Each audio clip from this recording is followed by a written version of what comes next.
Bonjour, ce petit tutoriel vidéo va vous montrer comment on peut créer des interrogations dont le format est à peu près le même, mais dont les données à l'intérieur sont différentes, pour proposer facilement à des élèves d'avoir des calculs différents à faire. Petite astuce pour diminuer un petit peu la triche pendant les contrôles. Pour ce faire, on va utiliser Publipostage, donc ça va être l'association d'un fichier Word et d'un fichier Excel. Alors j'ai choisi une interrogation très simple, on peut évidemment perfectionner et complexifier un petit peu tout ça. Donc vous avez un titre qui sera le même pour tout le monde, un en-tête, nom, prénom de l'élève, la classe qu'il va falloir compléter ensuite, un titre qu'on peut imaginer différent pour chaque élève. Ensuite on va mettre une petite introduction qui pourra être différente aussi. Ici il s'agit de proposer à chaque élève une vitesse, une distance qui vont être différentes, et puis chaque élève aura calculé le temps. Alors l'expression littérale sera la même, mais le calcul et l'application numérique seront différents. Alors, voilà, c'est un fichier Word très simple. J'ai mis les compétences en bas. On peut améliorer tout ça, chacun fait comme il le sent. Par contre, donc voilà, fichier Word assez classique. On va ouvrir un fichier Excel qui est vierge. On va, sur la première ligne, indiquer les informations dont on a besoin. Ici, on a besoin du nom et du prénom de chaque élève. On a besoin de la classe. C'est facultatif, mais si on a leur email et qu'on veut leur envoyer par email automatiquement, on peut rajouter une colonne email, c'est facultatif. Ici, on peut mettre un titre différent. On peut éventuellement écrire une introduction différente. Ici, on a besoin de la vitesse, on va appeler cette colonne-là V. On a besoin de la distance, on va appeler cette colonne-là D. Voilà, bon ici il suffit de recopier la liste de vos élèves. Alors ici, je vais faire des noms fictifs, élève 1, élève 2, etc. Vous faites un copier-coller de la liste des élèves que vous avez, etc. etc. La classe, on peut mettre ici que chaque case notera automatiquement ce qu'on met dans celle-là. Donc hop, on peut encadrer cette petite case, c'est facile. Je sais que si je mets ici par exemple que c'est la 4e A, hop, toutes les cases en dessous renseigneront que c'est la 4e A. Là, j'aime bien centrer les données. Donc, pour l'instant, je mets rien. L'email, vous le mettez si vous voulez. Le titre, alors là, c'est là qu'on va choisir voiture, par exemple, voiture, bus, autobus, camion. Ça change pas grand chose, mais un peu changer le camion et puis voilà, voiture. Introduction, bah, vous pouvez taper une petite introduction différente. Hein. Une voiture doit se rendre d'une ville à une autre à vitesse constante. Voilà, une petite introduction, on peut faire mieux. Hein.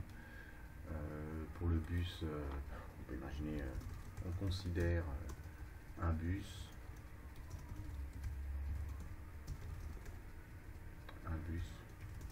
qui roule sur une autoroute. Voilà, on change un petit peu. De toute façon, après, on va faire des copier-coller, etc., etc. C'est pas obligé. Hein. Ce qui est surtout intéressant, c'est de rentrer des valeurs de vitesse différentes. On va imaginer une voiture qui roule à 100 km/h, un bus qui roule à 80 km/h, un autobus qui roule à 90 km/h, un camion qui roule à 60 km/h, etc. Donc on met les valeurs qu'on veut, 60, 70, 80, 90. On peut faire des choses automatiques, hein, avancer d'un kilomètre. Par exemple, une voiture roule à 50 km/h, en dessous 51, 52. On fait glisser les valeurs pour pas trop s'embêter. Voilà, beaucoup glisser. Et la distance à parcourir, on peut la changer, par exemple 102 km pour la première, 103 km pour la deuxième. Voilà, comme vous voulez. Ça, c'est vous qui mettez les valeurs que vous voulez. En tout cas, chaque élève a une vitesse et une distance différente.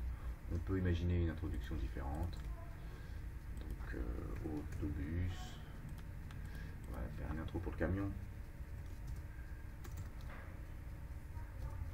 Un camion doit transporter de la marchandise entre deux villes. Bon, pas grand chose. Et après, surtout avec Excel, on peut faire des copier-coller. Voilà, c'est facultatif l'introduction, hein, ça peut être plus long à écrire. En tout cas, si on met des valeurs différentes, voilà. Ce fichier, il s'appelle, bon, je l'ai appelé tuto publie postage. Le fichier Excel est prêt. Je vais l'enregistrer quand même. Il est déjà enregistré sur le bureau. Et je vais le fermer. Parce que quand je vais maintenant retourner sur mon fichier Word, il est mieux que le fichier Excel soit fermé. Parce qu'effectivement, le fichier Word va aller chercher des informations dans le fichier Excel. C'est mieux que le fichier Excel soit fermé. Dans le fichier Word, vous allez en haut cliquer sur l'onglet Publie postage et vous allez faire sélection des destinataires. C'est là que vous allez lui indiquer où se trouve le fichier Excel des données. Utilisez une liste existante. Utilisez une liste existante, vous cherchez où est rangé votre fichier Excel et vous lui indiquez qu'il est là. S'il y a plusieurs onglets, il faut l'indiquer dans quel onglet il faut qu'il aille chercher les données. Ici, je n'en ai qu'un. OK. Donc, à côté de nom, prénom, je vais aller dans... Je place bien le curseur ici, à côté de nom, prénom. Et je vais aller dans Insérer un champ de fusion. Et je vais cliquer sur nom, prénom. À côté de classe, je vais faire la même chose, mais insérer un champ de fusion, classe. Exercice 1, insérer un champ de fusion, je mets le titre. En dessous, je peux mettre insérer un champ de fusion, introduction, ce qu'elle vaut. Hein. À côté de vitesse, j'ai un espace entre V et km/h, et je vais rajouter V. À côté de D, je vais insérer le champ de fusion D. Voilà. Donc ça, c'est la trame. Et maintenant, je peux regarder en haut à droite, en cliquant ici, l'aperçu des résultats. Voilà. Alors évidemment, ici, je ne vois rien se passer, puisque sur la ligne 1 de mon fichier Excel, il n'y avait rien. Donc je vais me déplacer sur la ligne 5, par exemple. J'ai rien. Ici, j'ai des choses qui apparaissent. J'ai l'introduction qui est apparue. Il y a le nom de l'élève qui s'appelle élève 2. Et la classe s'appelle 0, puisque j'ai encore laissé 0. Donc, je peux fermer le fichier Word, enregistrer, rouvrir le fichier publie postage. Ce coup-ci, je vais taper 4e A, par exemple. Je ferme mon fichier Excel. Et je rouvre mon fichier Word. Dorénavant, alors il me demande toujours à chaque fois à l'ouverture du fichier Word où est le fichier Excel. Parfois il le fait automatiquement si ça vient d'être fait avant, sinon vous lui réindiquez où est le fichier Excel. Et ici dans publie postage, voilà. Ligne 4 c'était l'élève 1, classe 4A. Il a son intro, sa vitesse, sa distance et il répond à la question. Ligne d'après, nouvel élève, etc., etc. Chaque élève a un sujet différent. Des valeurs différentes en tout cas. On peut poursuivre l'énoncé avec des calculs d'énergie cinétique, avec plein de choses. Comment finaliser le travail? Vous pouvez en haut cliquer sur terminer et fusionner et imprimer les documents. Donc vous choisissez par exemple de quelle ligne à quelle ligne. Ici on peut aller de la ligne 5 à la ligne 8, je mets les lignes au hasard. Et vous enregistrez ça au format, alors vous imprimez, mais vous enregistrez au format PDF ou vous l'imprimez. Et vous pouvez envoyer, vous pouvez imprimer, donner aux élèves, vous pouvez envoyer aux élèves le fichier PDF complet à toute une classe et chacun ira chercher la page qui l'intéresse puisqu'il y a le nom de l'élève qui apparaît là-haut. Ou alors vous pouvez aussi envoyer des courriers seulement si la colonne email a été renseignée. Il suffit de mettre un objet, par exemple contrôle de physique-chimie, et vous décidez si le sujet est envoyé dans le corps du mail, HTML, ou en pièce jointe au format Word. Texte brut, ça enlève toute la mise en forme, c'est un petit peu gênant. Et vous lui dites de qui à qui il faut envoyer, de quelle ligne à quelle ligne il faut envoyer. Pour cela, il faut que la colonne email ait été renseignée. Vous cliquez sur OK, et normalement, ça passe par Outlook pour envoyer ça aux élèves. Je l'ai testé ce matin, ça marche très bien. Ça prend un petit peu de temps, évidemment, à envoyer, mais il faut que votre compte Outlook soit paramétré sur un compte qui fonctionne. Alors, une fois que le sujet a été fait par les élèves, on peut aussi leur apporter une réponse individualisée. En utilisant le fichier Excel, on crée la valeur qu'on cherche à calculer, T.